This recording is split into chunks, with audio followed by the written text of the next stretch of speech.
Good evening, everybody. My name is Todd Scholl. I serve as the Director of Wellness and Communications at the Center for Educator Wellness and Learning. We call ourselves Cool, and you can learn everything you want to learn about Cool right here on this website, cewl.us. That's cool.us. And on there, you'll see all the live streams that we do, all the content that our members create, and whether it's videos or writing, all of our cool coaching initiatives and induction program initiatives. You can find all of that on the website. So we want to invite you to check us out there. And of course, we wouldn't be here without the South Carolina Education Association, which is the state affiliate for the National Education Association, which is the largest labor union in the country with over 3 million educators. And if you're interested in joining us, you can join the SCEA at jointhescea.org and that website right there. And so we want to make sure that we give them a huge shout out to President Dina Cruz and the entire staff and board and all the members of the SCEA. Thank you so much for everything you do to support public education in the state of South Carolina. Well, a few months ago, a gentleman by the name of Blake Easter reached out to me and said that he would like to appear on a live stream to promote some work that he's doing, and it's not something we typically cover here, but I felt like it was really important, and so I was excited to bring him on and really interested to hear what he has to say. Blake is a prevention education program coordinator for the South Carolina Human Trafficking Task Force. He's responsible for supporting efforts in the upstate and the Midlands area of the state. In this role, he's responsible for successfully implementing Traffic Proof South Carolina in middle schools, high schools, and youth serving groups and organizations. In collaboration with the prevention education team, he designs, implements, and evaluates Traffic Proof SC and other relevant programming and outreach opportunities. He is also the lead on topics related to trauma and education, as well as work with special populations. Prior to joining this task force, Blake taught social studies and special education for 9 years. He's also led efforts to introduce his school's first social emotional learning curriculum. And in that capacity, he conducted weekly lessons on self awareness, goal setting, healthy relationships, and more. In 2023, Blake was awarded Teacher of the Year from his school leadership. He's a certified restorative justice education facilitator from RJ Ed. He has a bachelor's degree in sociology with a concentration in social work from the University of South Carolina, Aiken, and a master's degree in trauma-informed education from Columbia College. So, ladies and gentlemen, here is Blake Easter. Blake, how are you doing tonight? I'm quite well, thank you. Is there anything on that I missed on your bio or any mistakes I made? Anything you want to add for those listening to tonight to learn more about Blake Easter? No, I was just thinking it's kind of long. They had us write a whole like one-page bio, and I'm always like back here blushing when people list my accomplishments. Um, I will say for people who are not from the upstate or Midlands, I am temporarily in charge of everything in the state. Okay. The other prevention educator, like since we've last talked, accepted a job elsewhere, so I'm temporarily everywhere. Don't worry about boundaries. Don't worry about any of that kind of stuff. Just call me if you need me. So before we dive in, I know you have a presentation. I just want to, I don't know exactly what you're going to be, all the content you're going to be covering tonight. Do we need to do any trigger warnings, or is there anything that you want folks to know before we present this information? Yeah, no, I really appreciate that. Yeah, just general content warning. Um, a lot of our work involves human trafficking, so there is going to be some talk of child sexual abuse. We're not going to get too graphic in it, but that does kind of loom over everything we do. So I do like people to know that in advance. Yeah, it's a I think this is one of those topics people hear about, but it's almost like you don't really want to think about it because you don't want to believe that it actually exists. But it does. And so I think it's really important that educators and really everybody in our communities across South Carolina are aware of, have a basic awareness of what trafficking is so that we can try to, prevent it, disrupt it if it's happening, and really protect kids and really all human beings from this horrible thing that's happening in our country. So Blake, I'm gonna do. Are you ready to for me to bring up your presentation? Yes, I'm good to go. Okay. All right, here we go. All right. So, thank you for that awesome introduction. Like you said, we are talking about Traffic Proof SC. I work with the State Human Trafficking Task Force. It's what I do for a living. I always remind people, I can't see your faces right now, but when I do these kind of things, if you need to take a breather, grab a drink of water, something like that. I'm not going to get into like super grisly details, but we are going to talk about some of this stuff just as an overview to understand things. So, we're going to look at defining human trafficking. It is something that is talked about a lot, but we'll talk about some of the ways that it is discussed, which may not be, some of the most helpful. We're going to identify some common myths about human trafficking. We're going to talk about some trends in South Carolina. We did just drop our annual report, I believe, last week. It feels like we've been working on it forever, but that is public now, so we can talk about that data as well. And then we're going to talk about our prevention education initiative and just what else educators can do. I don't want to throw all this stuff at you and just leave you feeling this like pit of despair. I do want to remind you that there are resources, there are things you can do in your position to help, and I can do to help you as well. So our prevention education team, we have our task force director, Monique Garvin. You've got me, and we are going to be posting that vacancy pretty soon. But until then, it's me. It's me over the entire state.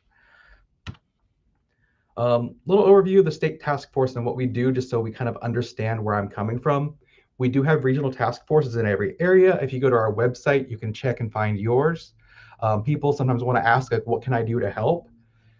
And short of us, hiring on new people, I always recommend people check their regional task force. We go to these meetings, we have a representative at these meetings, and we like to hear what's going on county by county, city by city, just so we can better help people.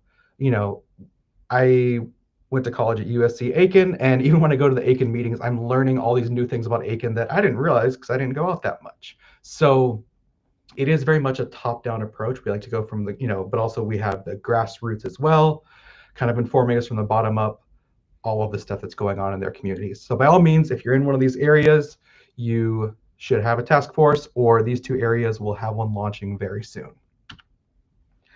Likewise, I don't need to read all these, but we have all these different disciplines that we focus on too. We recognize that healthcare plays a role, education plays a role, law enforcement plays a role. We'll kind of talk about some of the stuff that we do with law enforcement as well later in this presentation. But just recognizing that every sector can play their role because every sector sees different things than other sectors do. Now, all that said, again, human trafficking, talked about a lot. We always remind people that there are instances, certainly, of creepy white vans and people being held and chained up and tied up and all that stuff. We're not saying that doesn't happen. However, the data doesn't support that that is the majority of cases. And if all we're looking for is creepy white vans and it's some sort of like taken situation, where these evil, I haven't seen it, but these like evil people are coming to the suburbs to take children. Again, we're not saying that never, ever, ever happens, but we are going to miss a vast majority of these cases if that's all we're looking out for. I was a 90s kid. I was very much raised on the whole stranger danger thing. And a lot of us know now with the whole stranger danger panic, the data doesn't really support that, unfortunately. 90+% of crimes done to children, whether that's sexual abuse, whether that's kidnapping, whether that is human trafficking, is at the hands of someone they know. So if we're just looking out for the creepy white vans and stranger danger, we're going to miss a lot of other things. So all that said, now I have a prettier slide. Let me do this one. Human trafficking is when an individual under force, fraud, or coercion is made to perform commercial sex acts or forced labor. Pause, because there's a huge asterisk in this for educators. For those of us working with people 18 and under, or under 18, when an individual induced to perform sex acts is under 18 years old, that is automatically human trafficking. We will not need to prove force, fraud, or coercion. If the word child prostitute, sort of enters your mind, just know that legally that is not a thing anymore.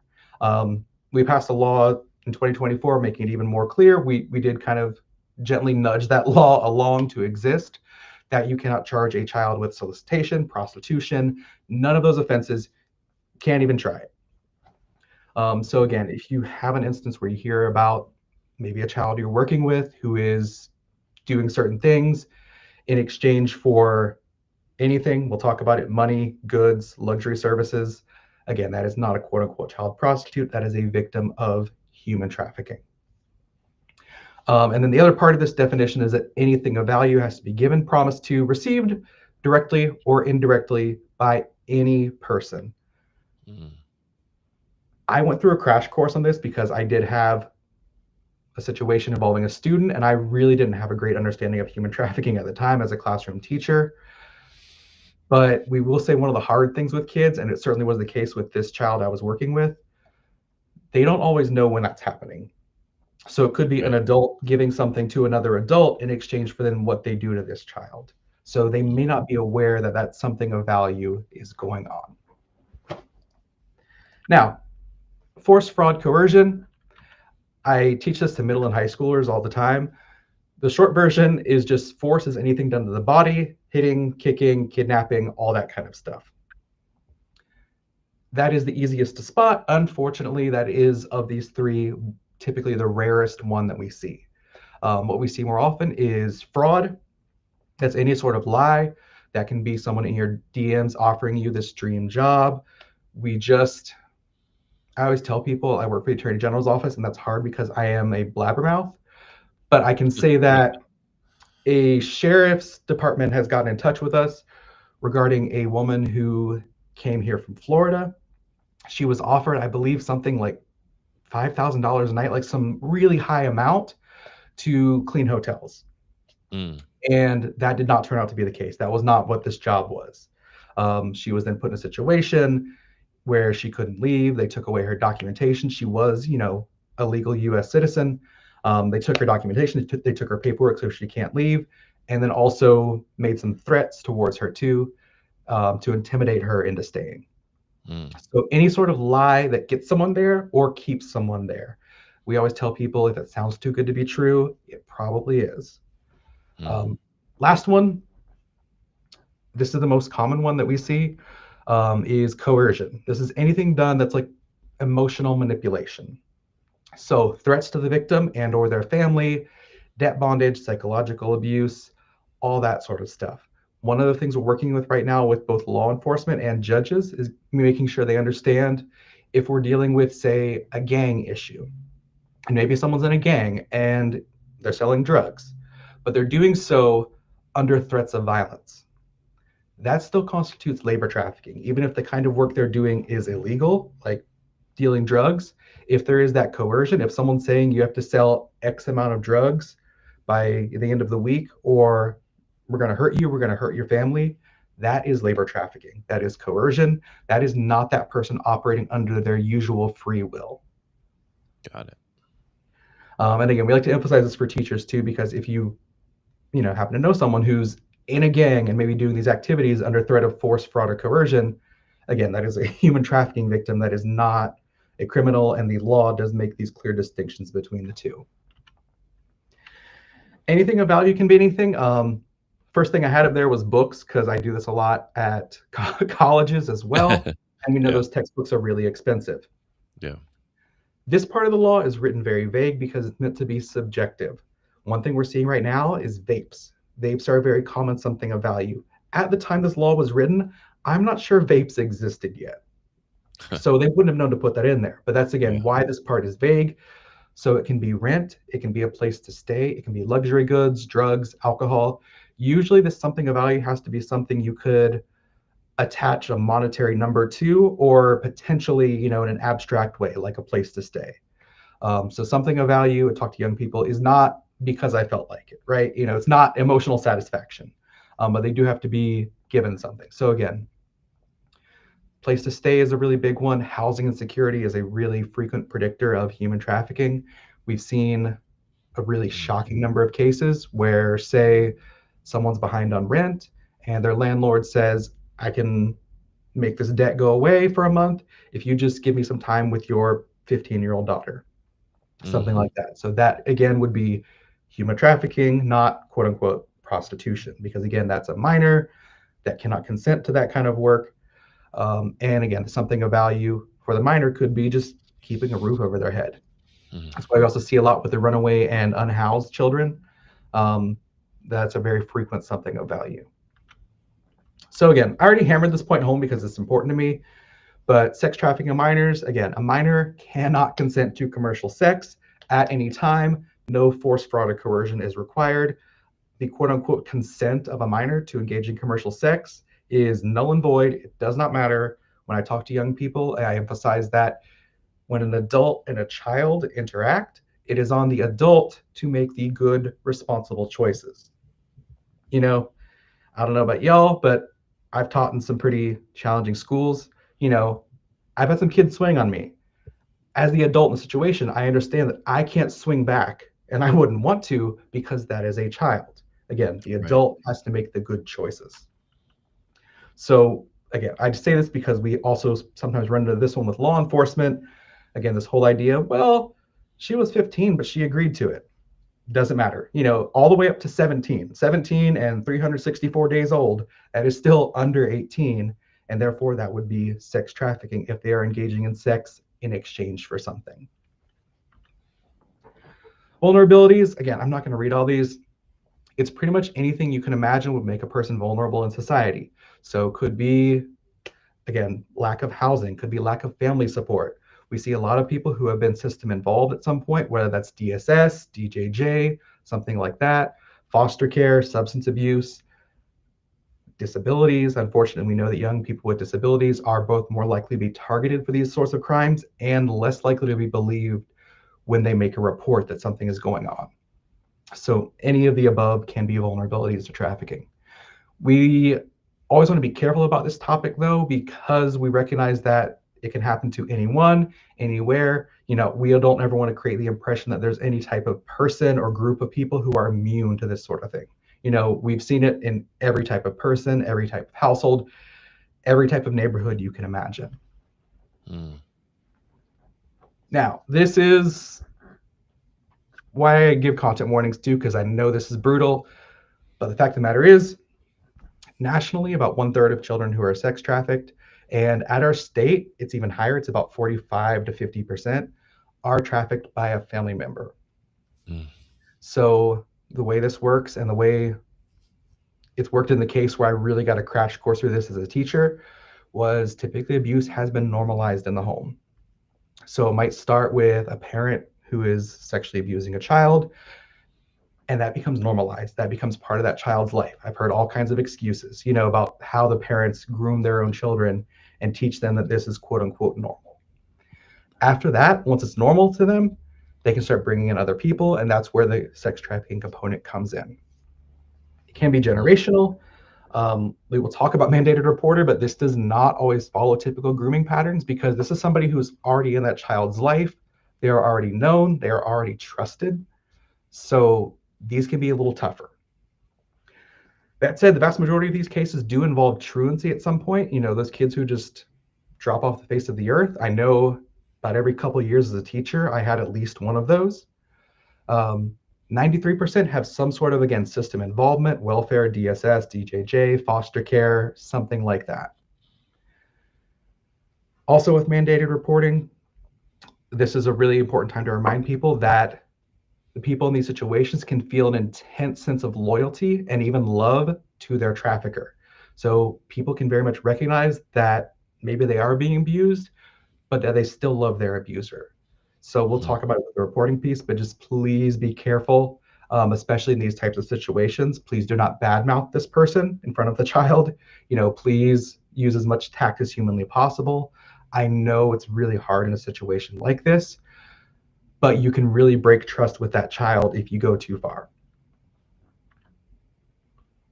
2014 legislation, this is another slide. I'm not reading the whole thing. The short version is trafficking used to fall under the umbrella of maltreatment, and therefore it was really hard to charge if the parents or guardians or whomever weren't involved. 2018, it just separates human trafficking from child maltreatment. So it does not create a presumption of guilt on the part of the parents. We have seen plenty of cases with children where something maybe happens online and the parents have done everything that they should. They're just not aware because it's happening online. Now, we have our landscape of human trafficking in South Carolina. Couple caveats with this kind of data. Again, it's a newer crime. It can be underreported. It can be misclassified. Usually I'm not the one dealing with it. Usually it's like our prosecutors and our other attorney staff. But again, we hear the phrase child prostitute all the time. And again, buzzer noise, that should not be happening, right?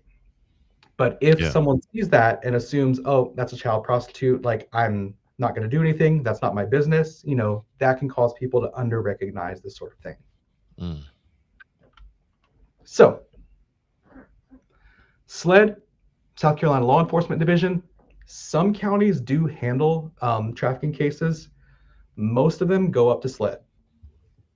In 2025, they they got 315 tips involving 323 victims. Of those, and we see this year over year, the vast majority, this blue over here, is children. 234 out of 323. Tips open by area. That's lovely. This data is lovely. I always remind people this can be kind of a double-edged sword with this data. It doesn't necessarily indicate that, oh, there's so much trafficking happening in, say, Greenville. It could also be they have more robust systems of awareness and reporting. So this can kind of go either way. So again, if you're in one of these counties, it's one of the top ones, Berkeley, Charleston, Greenville, Richland, we're definitely not saying shame on you. This can certainly be, again, a really good thing because people are aware of it. People are noticing it. People are keeping their eyes open. They're making those mandated reports, and they're getting law enforcement involved when they need to be involved. Now, we also have a wonderful partner at both DSS and DJJ. Our screener at DSS found 159 cases. Again, these are children who were already going through the DSS system and flagged as victims of human trafficking as well. This is another one too. Overwhelmingly, sex trafficking, mostly female. That is a growing number as far as the percentage of males. It used to be about 1 out of 10. Now we're averaging year over year about 1 out of 5. And again, we think that's just better awareness and better stereotype breaking. There is this stereotype that like it only happens to girls. And we know increasingly that's not true. We also know there are a lot of barriers in place for young males trying to report. There can be that internalized shame. One thing I talk about again with adults and absolutely not with the children, and you'll know why, is some of these stereotypes we have around sexual abuse. So on one hand, this idea, oh, if a boy is sexually abused by another male, that must mean he's gay. But then if he's abused by a female and he doesn't like it because it's sexual abuse and you shouldn't, then he's also gay. So just there's all sorts of stigmas, whether that's homophobia, whether that's gender norms, whether that's this idea that males should just be tough enough to defend for themselves. But we are trying to make sure that people understand it is not just a women and girls issue or women and children. It is all sorts of people, again, every race, religion, gender, socioeconomic status, urban, rural, anybody you can imagine. We'll also say, again, I'm not going into the grisly details. DSS was lovely enough to provide an age group breakdown. As we see, the youngest were in the 0 to 2 age group. We did have 2 victims of trafficking in 2025 that were recognized by DSS. Yeah, under 3. Now, we do see the vast majority are in those middle and high school ages. But again, if you're here and you are an elementary school teacher, thank you. And unfortunately, to burst your bubble a little bit, like there's no age range that this doesn't happen at. Yeah. All right. Again, I don't get into grisly details. That's why I kind of stick with raw numbers. But yeah. This is what we're seeing, man. DJJ has also been doing a great job of screening for human trafficking. In part, again, like I alluded to earlier, the difference in the eyes of the law between a victim and an offender. And if someone's a victim of human trafficking and they're recognized as such and they're going through DJJ, that can switch how that person is going to be treated by the legal system. And therefore, we can completely change how we're viewing that child and give them different services that they might need more. So DJJ, all the kids they saw in 2025, 56 were recognized as victims of human trafficking. Once again, mostly girls. Number one offense is runaway. I like to point that out for a couple reasons. First of all, I was going to say as we know, but not everyone's a legal geek like I am or like I had to become for this job. Runaway is what's called a status offense. Status offenses are the things that are really only illegal for children. If I decide to dip out on my friends and family and everyone who knows me, I'm 40 years old, I am allowed to do that. A 16-year-old is not allowed to do that. That is something they can get in trouble for. It is called runaway. Likewise, some of the most common offenses include incorrigible and wait, where is it? Oh, the other one didn't make the list. But incorrigible, same thing. If I go to work and just have like a bad attitude with everybody and start arguing with all my friends and family all the time and just don't do what I'm supposed to, not really breaking any laws. With a child, that can be called incorrigible. Mm. Now, with both of these, I also think it's crucial to recognize that these can overlap with human trafficking, especially with runaway being the most prevalent offense. We see instances where a child, again, if they're being trafficked by a family member, like about half of the cases in South Carolina are, they could be running away from that person. On the flip side, we also see a lot of trafficking happening with romantic partners. So this could be someone, and a lot of trafficking when it's a romantic partner very much mirrors patterns of relational abuse. And if you happen to know anyone who's gone through that, one of those common tactics is that whole thing of, I love you, you can trust me, you can't trust these other people around you. So a Mm. lot of these kids are also, running not just away from a trafficker, but they could be running to a trafficker, if that is that relational person. Again, boyfriend, pimp, sugar daddy, like whatever kind of casual language we would use to refer to that, all of those can be just abusive traffickers. Mm. Mm. Now, it's grim, it's dark. I know that's a lot, so thank you for that. That said, Yeah. we're going to get to the more solution-oriented part of the presentation. Like I said, I'm not going to leave you just thinking all is lost and, call it a night. So we do have Traffic Proof SC. It's a curriculum we made in partnership with SCE TV. It is for 8th through 12th grade students. We have trainings for school personnel. This does cover the 8th grade and high school health standards. We also touch on Gavin's Law, Aaron's Law, all that good stuff. Now, what that looks like is it's 4 modules. It says 45 minutes. I'm kind of a talker. It's more like an hour when you've got me. But they are about 4 different topics. Again, we can do one, we can do all 4, whatever the needs of the school are. Like I just had a school that called me and they had me come and just do this presentation over and over and over. And it was just module 2 about staying safe online. That's fine. We would rather come to a school and do something than nothing. But the modules are what is human trafficking? It's kind of just a big overview like I'm doing right now. But in terms that like our 8th graders and our middle and high school students understand. Next, we talk about staying safe online. Then we have labor trafficking and sex trafficking. Most of these modules do also include a Gavin's Law component. Again, Gavin's Law is our law about sextortion. Schools should have some sort of education in place for that. But again, if you don't, or if you would just rather have someone else show up and help you with that, I'm more than happy to do that. And again, we are approved by the Department of Education as an Aaron's Law resource, so we can meet those legal requirements. Every module starts with a pretest. We have a little introduction. We have some discussion. We have a little icebreaker topic. We have a video, which those are the ones made in partnership with SCE TV. Then we go over scenarios. So those scenarios might look like, is this human trafficking? Why or why not? Some of the scenarios might look like, okay, if this was happening to your friend, what would you do? What would you say? What would that look like? We always Mm. remind people how to get help. If they haven't gotten that talk from their teacher, I am a really big proponent of mandated reporter, talking about all of that. But again, letting these kids know that you're not on your own and that if something like this is happening, again, this just really hits home for me because of the kids I've worked with. I can like picture their names and faces, reminding them that this is not their fault because overwhelmingly this is able to happen to children because they are taught it is their fault. Right. You did something wrong, or this is a secret we're sharing together, or hey, this is wrong, but you're doing it too, so therefore you're responsible as well. So just reminding kids that that's not the case, and that there are people who are able to help them if they or someone they know is going through something like this. We also do tabling events if we need to. We have a newsletter, we have flyers and postcards that we can send out. We are working on a poster project. That one seems to keep getting pushed back, but we are fierce and mighty and determined. We can also talk about human trafficking overview for school personnel.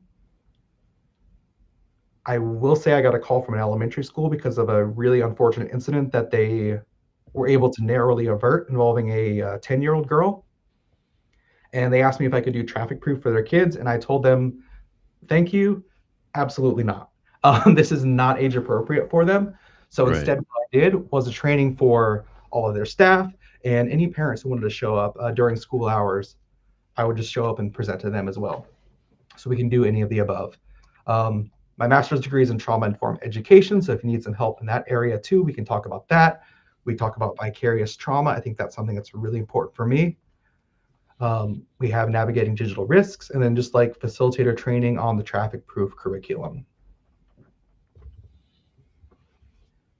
So based on popular demand, we are working on a phase 2. We do take feedback, and we've listened to that feedback, and part of it was when we go to youth who are system involved, whether that's DSS, DJJ, it wasn't hitting for these kids. They didn't like it, frankly. It just didn't match their experience. So one of our things with TraffickProofSC version 2 is recognizing those experiences as well, and that not everyone's going to have the same school experience, especially a child who Right. might have been system involved since middle school. Also, based on popular feedback, we are working on Spanish language, both subtitled and dubbed with our videos. And we're working on a parent videos and an online resource directory. Now, for those of us in education, there are some red flags we can look out for, and I'm going to assume everyone on this call is a mandated reporter. If you are not sure whether you're a mandated reporter or not, just assume that you are. If you work with kids, just assume that you're a mandated reporter. Also, something I like to remind people of is that DSS accepts all reports from anybody at any time. It doesn't matter whether you're a mandated reporter or not, you can still make a report. So all that to say, a lot of these, if you remember your mandated reporter training, might be pretty similar to some of the red flags you've been taught for mandated reporter, like unexplained injuries. Again, classic example being like a kid comes in with a handprint-shaped bruise on their face and says, oh, I walked into a door. And you're thinking, well, a doorknob isn't that height, doorknob isn't shaped that way. Like that doesn't add up, right? Like that just doesn't seem right. This is another one I've seen happen with one of my students, and it turns out, yeah, something bad was happening at home. But kids who just suddenly start wearing very sexually provocative clothing or just clothing that's inappropriate for the weather or situation. Branding or tattoos. I have several myself, and I've talked about this with my artist. Kids shouldn't have those. That is an automatic instant red flag. That is a concern. Unable to make decisions without approval. So if they have to ask somebody, but it's, not mom and dad or grandma or, whatever adult you know them to be living with, again, that's a red flag. Claim of an older boyfriend or girlfriend. As I tell teachers, a child should not have a quote unquote sugar daddy. That's not how any of this should work. So, and I say that because I've heard this from high school teachers. That is an automatic red flag. And again, if they have hotel keys, rolls of cash, multiple phones, refillable gift cards, any of the stuff that they can't really you can't really understand why or doesn't make sense, that could be a potential red flag as well. Now, all of that to say, we'll get into it, but I'm going to get ahead of myself. Please keep in mind, red flag, just like with mandated reporter, does not mean proof positive. So, I had a student who I knew was one of our McKinney-Vento students, and I knew they were currently going through a housing situation where they were staying at a hotel. So if that little girl had a hotel key, I know her enough to know, okay, that's normal for her. Like that's where her family is staying right now. But again, if it's not normal for that child. One of the specialties as educators is getting to know our kids. I made really strong connections with our kids, and it's corny and cliche, but that's one of the things I miss the most about leaving the classroom. So because we have these connections, we know what is normal for this child. We know what their behavior looks like. We know what they normally dress like. We know how they act. If something suddenly just isn't right with this kid, that should be on our radar pretty quickly. Now, again, sex trafficking gets talked about a lot with minors. In part, it's also easier because, again, you don't need that force, fraud, or coercion piece. But just a reminder, again, labor trafficking. So if they're in a job but staying there because of force, fraud, or coercion, that can also count. There was a recent one in the state that I'm not really able to get into too many details about yet. It's been a bit in the news. But there were kids, I think like age 10 to 14, who were cleaning a movie theater overnight. They didn't want to do it. It was against their will. And one of the red flags was just the fact that these kids were falling asleep in class all the time. They're working till, in some cases, I think it was as late as 3 a.m. So that is labor trafficking. They did not want to be there. And yet they were forced to, right? So other red flags can be someone who might be living at their workplace. If someone's on a farm and living at the farm, that's a little outdated, unless they're the owner of the farm, right? But if they're just one of the workers and living at the farm, that's a little strange. And I say that because not to single out farms, but that is the type of labor we see that happen a lot. Anybody who's regularly transported to and from work by their employer, if it happens once or twice, that's fine. Whatever. If your car breaks down and your boss gives you a ride, cool, whatever. But if it's happening every day, that's a bit of a red flag. That's usually not, generosity on the part of the boss. That's usually an attempt to limit that person's movement. Anybody, like with the movie theater example, anybody working excessively long or unusual hours, if you have a 12-year-old who's working till 3 a.m., you may not have a ton of familiarity with South Carolina's labor laws because they're super complex, but something should be going off, like a little hair in the back of your neck should be standing up saying that is a weird set of hours for a child to be working, right? And it is. Anybody who has to be always available on demand for their boss. So if you are working at the high school level where they can drive themselves to and from, and suddenly they have to leave because they're being called to work, that could be a potential red flag. That's, again, usually not what we like to see. And again, if it's an employer who's legitimate, they should be respecting that child's school hours. All right, debt bondage. So anybody who's working off a large debt to their employer, we see this usually with either country to country or like city to city travel, where somebody might accept a job that is somewhere else. Their employer tells them, okay, I'll cover your travel expenses. And then that person gets there and suddenly the employer says, oh, by the way, you now have to work off, thousands and thousands of dollars that you owe me that I didn't tell you about before. Again, that is a type of fraud. Right. Goods or services are priced below general market rates. So again, if a child tells you they're working for pennies an hour at their job, that's a little unusual, right? Conversely,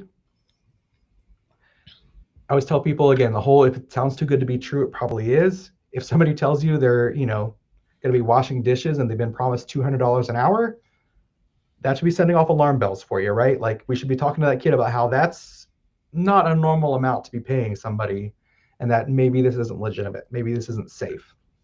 And again, labor trafficking, the big thing is people who want to leave their job but can't because of that force, fraud, or coercion piece. So if they try to leave and they are threatened in any way, whether that's physical force, whether that's blacklisting, we do have blacklisting laws in South Carolina, any of that sort of stuff. We've seen instances where people, somebody's working at a restaurant and this dishwasher was trying to leave and his boss would physically assault him every time he tried to do so. So he couldn't quit because he was scared. Now, all that leads to mandated reporter. You will notice a lot of these red flags are similar to red flags for other types of child maltreatment. So if you have those kids with the mystery bruises, kids who are just falling asleep every day and you can't really understand why or what that's about or what the deal is, sudden shifts in mood, when I was a middle school teacher, I went at whatever grade level they needed me. So some students I taught 3 years in a row. And sometimes, year three, that would be a different person. And not just the growing up aspect of it all, but oh, just this feeling of something's wrong. Right. And, again, the case I'm thinking of in particular, unfortunately, we were right that something was deeper, going on in the home that should not have been. Traffic does qualify as a mandated reporting offense if the victim is a child or vulnerable adult. I would also like to add a little asterisk too if you're working with kids who are just freshly 18. If you have, reason to believe that there is a younger child in that house. So if you think like an 18-year-old student is being sex trafficked, if they are forced to engage in sex acts, and then also they're living with a 16-year-old, younger sibling, that could fall under mandated reporter, right? Because that child is still in that house where that kind of behavior is happening. A couple reminders again, red flags are not proof. With all due respect, again, I'm saying this as a former classroom teacher. I'm saying this with the most love in my heart. Teachers are not superheroes. I know all the mugs say that, but please don't try to do everything on your own. Please just respectfully stay in your lane. You don't need to launch a full investigation yourself. You only need good faith belief to make that report. Especially with something like this, where sexual abuse can be obviously a very delicate issue. We do just urge people to proceed with caution and just make that report. You don't need to sit that child down and ask them 1,000 questions. You just need that good faith and report away. Like I referenced earlier, but I say this a lot because I've seen it. Victims of abuse can love their abuser. They may or may not recognize that it's abuse because, again, it could have been normalized in the house. This could be just what they think happens in every child's house. Or it could be that they know this is wrong, but they still love this person. This is mom, this is dad, this is my soccer coach, this is my cool aunt, this is my pastor. This is somebody who I still love and respect because they've been in my life for so long. So again, if a report comes up, please be careful. We don't want to condemn that person too much in front of the child or say anything like, oh, I want to go punch that person in the throat. Maybe you do, and that's valid. But please don't say that in front of the child because, again, you can break that trust with them because they might have very complicated feelings toward this person. And just a reminder, because, again, I've seen it. Reporting internally does not satisfy mandated reporting requirements. So just telling an administrator, a counselor, just going to the school nurse and saying, hey, Timmy has weird bruises. Can you check it out? Your job doesn't end there. Like, you still have to make that mandated report. And now that other person does as well because they've been brought into this. So again, you can talk to someone internally, like if there is someone who you feel like a counselor, a school social worker who is better equipped to handle this, but you still have to make that report. We also remind people, please report as soon as humanly possible. If you have reason to believe that that person who is abusing the child is in the home with them and they are about to go back home to this person, please do it immediately, whatever that looks like, whether that is having the kids work quietly at their desks while you just pull up your laptop real quick, whether that is having someone cover your classroom while you make that phone call, please do that. And this is more advice for you rather than the kids. Please document your report. We have seen cases where whether the mandated report was made comes into question. So for yourself, for your own good, in a very private place, please document that report. We also recommend calling, if you can, over the online portal, because calling also allows you to talk to a person, get that person's name. Please do that. Name, date, time, who you talk to, maybe some initials or something, but still keep it private about like what the child's name was that you called about. But again, please document because I don't love it, but I have seen cases where, again, it does come into question whether someone made a mandated report or not. Blake, I'd like to just pause here for a moment because I'm viewing this through the eyes of an educator, and I haven't been in the classroom in 15 years, but I'm imagining this may be some questions that they have. One is first of all, who specifically should they be reporting to? Is it the police, the Department of Social Services, both? Who should they be submitting this report to specifically? Yeah, no, great question. Um, I think I used to have a little flow chart in this presentation, but it's either DSS or local law enforcement. Um, if it is certain people, like if it is a caregiver, it should be DSS. If it's someone other than a caregiver, technically it should be local law enforcement. That said, I don't always want to get too into the weeds of that because I don't want someone to ever be paralyzed and not know who to report to. But Okay. just either is fine. And Um, the other question I have for you yes. is, I'm imagining I'm a high school teacher, and I have kids who are dressing provocatively or have tattoos, and now I'm hearing that's a red flag, and then I'm wondering, do I am I mandated to report that? I know as a teacher, if a student comes to me and says, I'm being abused or I'm being trafficked, I'm going to report that. Anything obvious, I think educators know. I think there are there can be these sort of gray areas where you're like, well, I, I I'm watching this presentation and I'm seeing that tattoos and provocative clothing, and Mhm. they're acting a little strangely. At what point does it reach a threshold where you're now legally mandated to report that versus I suspect it, but I don't think I have enough here that's, like you said, proof that there's anything going on. How do you know where that line is drawn? If you can help us sort of sort that out. Yeah, absolutely. So, again, all the law says is just good faith reason to believe in your professional capacity. So, if you just happen to see a child with a tattoo, or some kids just dress provocatively, I I always think about this like middle school girl who was like 6 feet tall in middle school, and her shorts were always too short, and she was getting sent home. But also, it's context, right? So in that case, I'm recognizing, okay, well, she's unusually tall for a girl. Like girls' shorts are just too short for her. Right. So I personally, just in the context, knowing everything I know about that child, in a lot of other contexts too, I wouldn't have made a report based on just that, based on her shorts being kind of short, because I know other things going on. Or like I Okay. said earlier about the hotel keys, like that could be a red flag, but also, again, I know McKinney-Vento kids who were temporarily staying in those kinds of situations. So I would say just look at the overall big picture of that child. Mhm. Um, if it's just one or two of those lesser red flags, like a tattoo or something, again, if they're 18, they can get one. But Right. maybe keep that child on your radar. Keep your ears extra open with that child in all your interactions. I guess what I'm looking for though, Blake, is I hear what you're saying. I guess what I'm wondering is, and I hate to, you know, kind of nitpick on this, but I Mhm. feel like there's a lot of teachers who are thinking, what point, at what, how many of these red flags, and what point am I then now going to be in trouble if I don't report this? Like, what is the threshold for if I don't report this? You may, may start to build, but you're not sure. Okay, where's the threshold? I mean, I know you can say it's common sense, but it feels like we need a little bit more clarity on at what point is it like you have to report that? Like this, like you're going to be legally in trouble if you don't.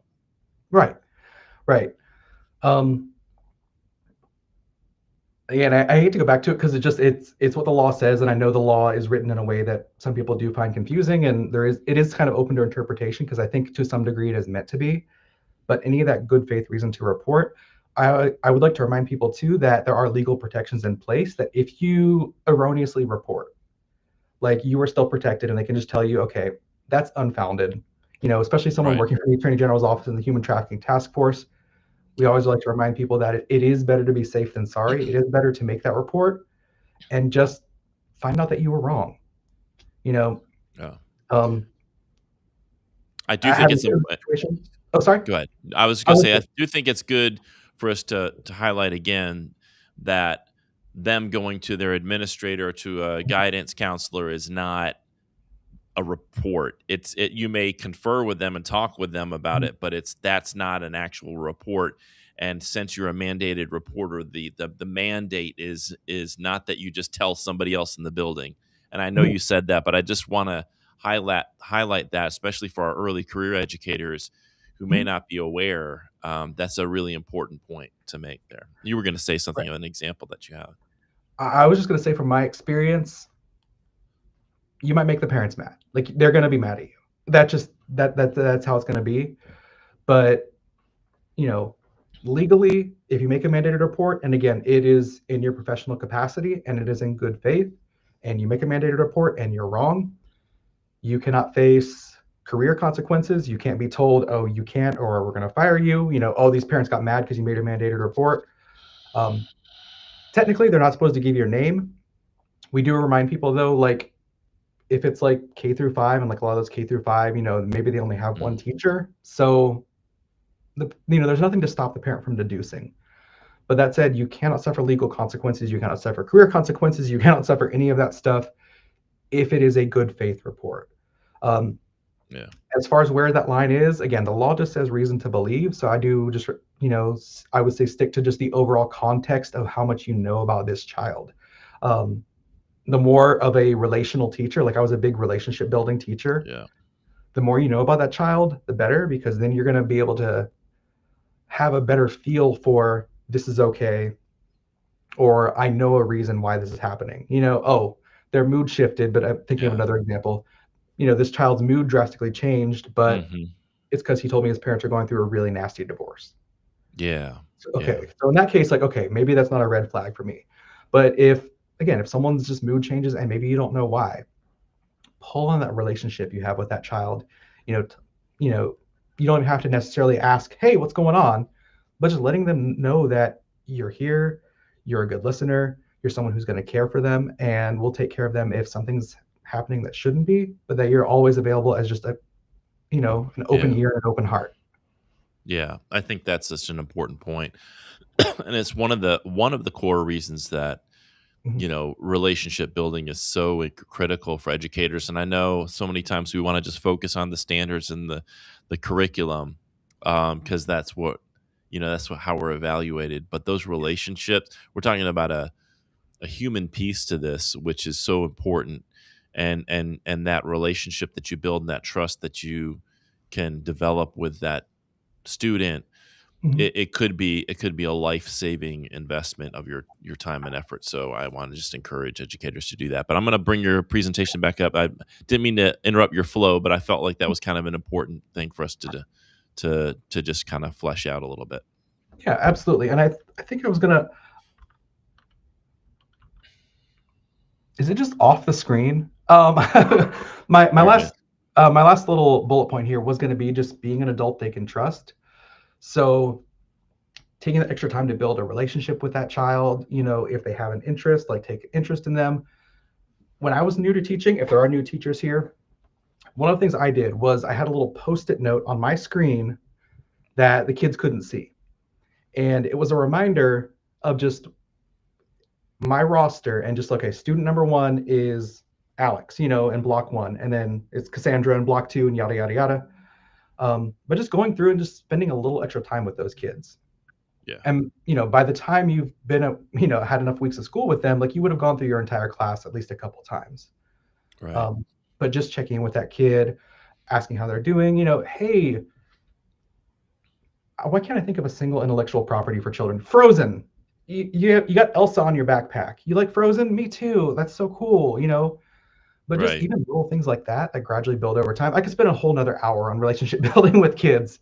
Yeah. Um, but again, Yeah. just letting them know that you are more than your job title, that you are a human person, Yeah. that you have interests, and maybe you share some interests with them, and you can bond over that. I'm a middle-aged adult who loves Pokemon, and that was a great entry point Yeah.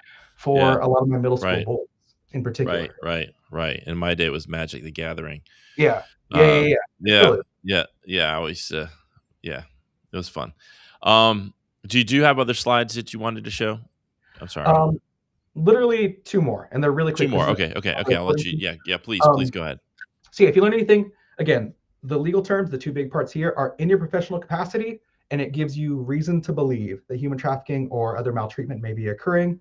Please follow state and agency mandated report or guidelines. Again, any internal policy, like i.e. your workplace policy, does not override the law of the state of South Carolina. You still have to do both. Yeah. So law enforcement, call 911 or your local police, whoever they are. DSS is 1-888 care for us or dss.sc.gov. If you are outside of your professional capacity, if you're just driving around on the weekend and see something funky, you can call the National Human Trafficking Hotline, or you can contact SLED. They have a tip line as well. And then, very last thing, I promise. No, it's good. Reminder about me, Prevention Education Program Coordinator. My email address and phone number are there. Some of the stuff I can do. Again, we can talk about Traffic Proof SC. We can do training kind of like this for staff or families. I am a certified mandated reporter trainer as well. I do always want to be very careful with the legalese of that because I don't want to Yeah. sound like I'm giving legal advice. But I can Right. go over just again what that looks like, the types of abuse and maltreatment that I recognize in South Carolina. That's way more depth and detail than I went into just now. And we also have a newsletter that people can sign up for if they'd like as well. Um, Excellent. but yeah, that bullet point that just scooted right off the page on this one, um, just being a trusted adult, reminding them that they can always, talk to you, reminding them that you are here to listen. If something Right. feels off, maybe don't pry too much, but just letting them know your door is always open. Yeah. Sometimes literally. Yeah. Yeah. It's such a difficult thing, and I know this work has got to be heavy for you at times, and this is a heavy subject, but I appreciate the way the information that you shared, and I appreciate what you're doing, because it's really important. If we can save these young people and prevent them from ever having to go through this, I mean, it's Yeah, heartbreaking to think about. And I know people watching this, they're just heartbroken thinking about it. And but what you're doing is important. And if we can just inform more people to be aware of these red flags and to report things when they are have concerns, it's going to hopefully prevent some of this from happening. It's a tragedy that it happens once, but the stats you shared are just really eye opening, and hopefully people will take the time to contact you if they want more training for their staff. If people are interested in learning more, they have your contact information. And Blake, thank you so much for reaching out and yeah, connecting thank with you. us and helping us understand a little bit more about this important topic. Thank you, Blake. Absolutely. Yeah, All right. anytime. All right. Take care. Yeah, thank All you. right, everybody. That was Blake Easter, and I just want to reiterate my gratitude to him for the work that he's doing, and we will try to put his contact information in the comments so that you can follow up with him if you'd like to learn more about Traffic Proof SC, a very important program and an important thing for us to be on our radars as educators. um, if we have that knowledge and we see these red flags, it's so important for us to step in and make sure that these kids are protected. Heartbreaking, but very important information. Coming up, a couple of things. First of all, if you are an early career educator, we have something called Cool Coaching. Every Tuesday and Thursday night, you can go online at cool.us/coaching. It's free. It's online. It's one-to-one. You won't be in a group. You can go at any time between 6 and 8. So you don't have to go for the full 2 hours. You can just go in, pop in, and they will put you in a separate room, a breakout room with Angie, Stephanie, or Marcella. And these are veteran educators who can give you some really good advice. They'll listen. They'll share their thoughts and ideas, and they do it in an unbiased way and a non-threatening way. So if you're interested in that, you don't have to be a member of the SCEA to do it, but you can join that every Tuesday and Thursday night. Coming up on February 4th, so 2 weeks from tonight, we're going to have a kind of a related live stream on trauma sensitive spaces with Matthew Bowerman, and Blake is also trauma informed. He's a trauma informed educator through Columbia College. And for those of you who are interested in trauma informed education, I highly recommend reaching out to Karen Grove at Columbia College. They have a master's. You can get a master's degree in trauma informed education. And that is becoming, unfortunately, more and more important for us to not only be aware of the trauma of our students, but our own trauma and how that shows up in our the cultures that we create in school. And Matthew Bowerman is one of the leading voices on this. Is written for Edutopia and is a wonderful, will be a wonderful guest. I think you're really going to enjoy that live stream. That'll be at 6 o'clock on February 4th. So please mark your calendars. The last thing I wanted to share with y'all tonight is if you are not connected with us over on Instagram, you can do that. Just go over to Instagram and search for the SCEA. It's Instagram.com/the_SCEA_. And we're also on TikTok at the SCEA. And really some wonderful work is being shared over there. Alex Del Castillo uh, and Pete Stone, all of their content and is over there, and we'd love for you to join us over there and help build our follower numbers over there, because we do have a Facebook presence. You're watching this probably on Facebook or YouTube. We have that presence, but we also have presence over there on TikTok and Instagram. And it's important for us to reach all educators, no matter where they are.